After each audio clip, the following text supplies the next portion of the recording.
Hi everyone, welcome back. Today's video I am going to be sharing with you my favorite method to make egusi soup. And if you like lumpy or chunky egusi, make sure you stay tuned because I am going to share tips on how to achieve that. I also have a bonus video at the end to show you how to make fuss-free pounded yam, so make sure you catch that. So to start, I'm going to go ahead and boil the meat. I'm using goat meat and beef for this recipe, and I'm going to season this with salt, onion, some Knorr seasoning cube, and a little bit of water. I'll cover this and allow to steam for about 5 minutes.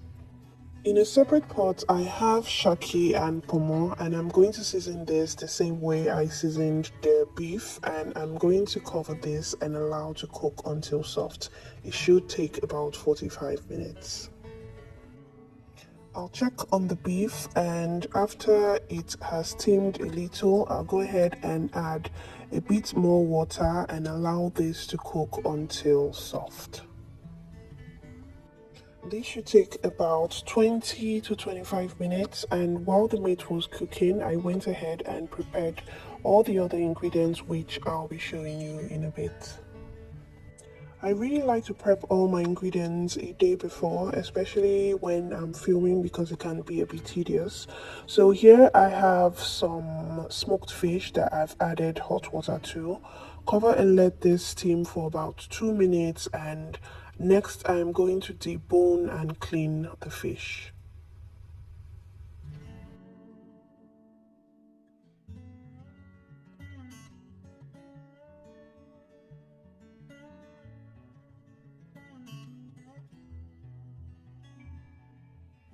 After doing this, the next step will be to prepare the egusi, which is the main ingredient of this dish. And you can find egusi in any Nigerian or African market. It's usually called egusi or melon seed. I'm going to blend this in a dry blender until it's completely smooth. You can also blend egusi in a traditional blender by adding a little bit of water or meat stock. You can also use a food processor if you have that.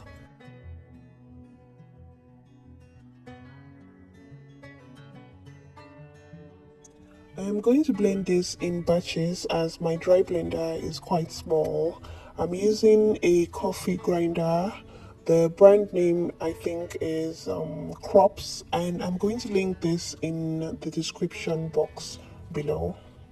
I'm going to transfer this into a bowl, and I'll add a little bit of the meat stock from earlier, and I'm going to mix this into a smooth paste. Next, I'm going to blend the peppers, and that will be all for prepping the ingredients. To start with the soup, I am going to transfer the palm oil into the pot. I'll allow this heat up for a few minutes. Next, I'm going to add in onion, iru, and crayfish. I'm going to fry this for a couple of minutes. And if you don't like seeing iru in any of your meals, you can go ahead and blend that with a little bit of water and add it after you add the peppers. I've added in the blended pepper now, and I'm just going to give this a good mix. Next, I'm going to season this with a little bit of salt and some beef seasoning cube. I'll give this another mix, and I'll allow it to fry for about 10 to 12 minutes until it's a bit dry.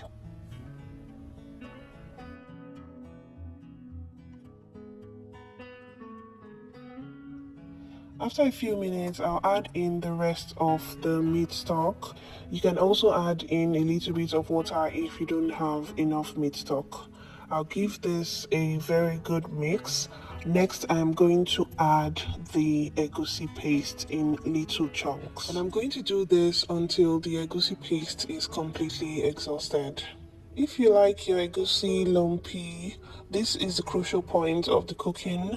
Just cover this for about 15 to 20 minutes on low heat and allow this boil. The longer it boils, the lumpier the egusi is going to be. You can check it from time to time, making sure that the water is not completely dry, and it's okay to add a little bit of water.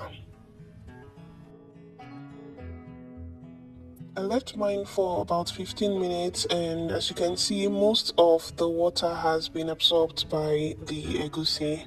I'm going to go ahead now and add in the proteins, which is the dried fish, the boiled meat, and also the shaki and pomo. I'll add in the rest of the meat stock and a little bit of water, and I'll give this another mix. Depending on the texture you like, you can just go ahead and break apart the big clumps of egusi to suit your preference. And if you like your egusi with big lumps, be sure to mix carefully at this point. At this point, I like to taste and adjust the seasoning if needed. Luckily, I didn't need to add salt or any other thing. I just added a little bit of dried pepper to make it extra spicy. Giving this a quick mix, and next proceeding to add in the vegetables. And my favorite vegetable to use for egusi soup is uziza leaf. If you haven't tried uziza leaf in your egusi, you don't know what you're missing. I would suggest you give it a try. I'm 100% sure you're going to love it. Next, I'm going to add in some fresh greens. You can use spinach, kale, ugu, whatever you prefer. And I'm just going to give this another mix and allow to cook for a few minutes, and the soup is going to be ready. And like I mentioned earlier, all the ingredients used in preparing this dish is going to be listed in the description box below, so be sure to check that out. After about 5 minutes, the egusi soup is ready and it looks perfect. I'm going to serve this with